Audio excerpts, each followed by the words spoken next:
Dios les bendiga, mis amados hermanos. Qué grande bendición es estar con ustedes nuevamente compartiendo mi cuaderno espiritual. Este mes estamos hablando del tema por el bien de mi alma. Y ya dijimos que por el bien de nuestra alma hay cosas que debemos hacer, como recordar que somos peregrinos y extranjeros, recordar que hay deseos que batallan contra nuestra alma.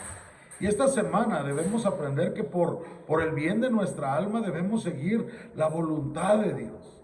El pasaje de hoy lo encontramos en Juan capítulo 9, versículo 31, donde dice: y sabemos que Dios no oye a los pecadores, pero si alguno es temeroso de Dios y hace su voluntad, a éste oye. Jesús había sanado a un ciego de nacimiento.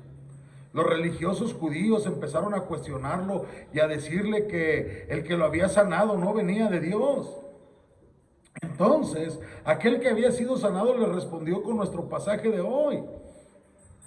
Este mendigo humilde procedió ahora a darles una conferencia de teología a los líderes de su nación, esos insolentes y arrogantes fariseos. Respondió a los cuestionamientos de los fariseos con una simple frase.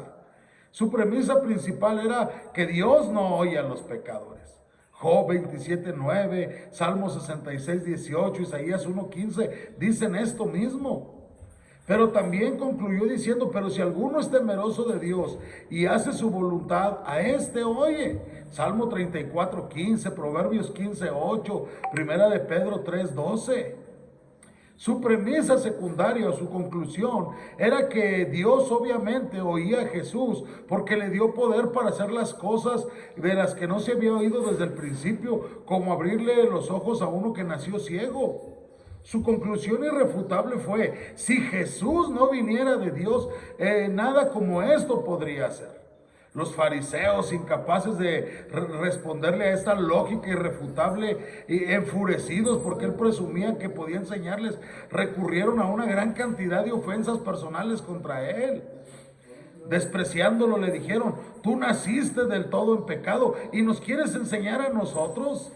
Con sarcasmo y burlas atacaron al mendigo, con lo que buscaban decir que él o sus padres eran culpables de alguna iniquidad grave, para que hubiera nacido ciego de nacimiento.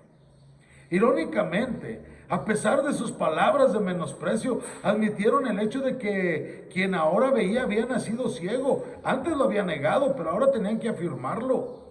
Entonces los expulsaron de la sinagoga y le extendieron la excomunión que sus padres habían evitado por poco. Como este pasaje nos ilustra, hermanos, cuando los escépticos, incrédulos investigan los milagros de Cristo, solo puede haber un resultado. A menos que el Espíritu Santo abra sus ojos, negarán la veracidad de esos relatos, no importa cuál sea la evidencia. Y a los fariseos de este pasaje se les presentó una prueba viva del poder divino de Jesús. Y aún así, llenos de incredulidad, intentaron negar lo innegable y refutar lo irrefutable. Así lo explica después un antiguo fariseo, el apóstol Pablo. El hombre natural no percibe las cosas que son del Espíritu, porque para él son locura y no las pueden entender porque se han de discernir espiritualmente. La voluntad de Dios, mis hermanos, debe ser cumplida en nuestra vida si queremos su mano de bendición sobre nosotros. Queremos que Dios nos bendiga, pero nos vivimos alejados de la voluntad del Señor. Eso jamás va a suceder. Dios jamás nos va a bendecir si somos desobedientes. Dios tampoco nos va a bendecir si somos holgazanes. Dios no nos va a bendecir si no cumplimos con los mandatos que Él nos ha encargado. La voluntad de Dios debe ser cumplida. Y yo quiero animarte, hermano, este día a que pienses: ¿qué conozco de la voluntad de Dios? ¿Qué me ha revelado Él en su palabra? Pues esto es lo que debemos estar haciendo. Que el Señor te bendiga.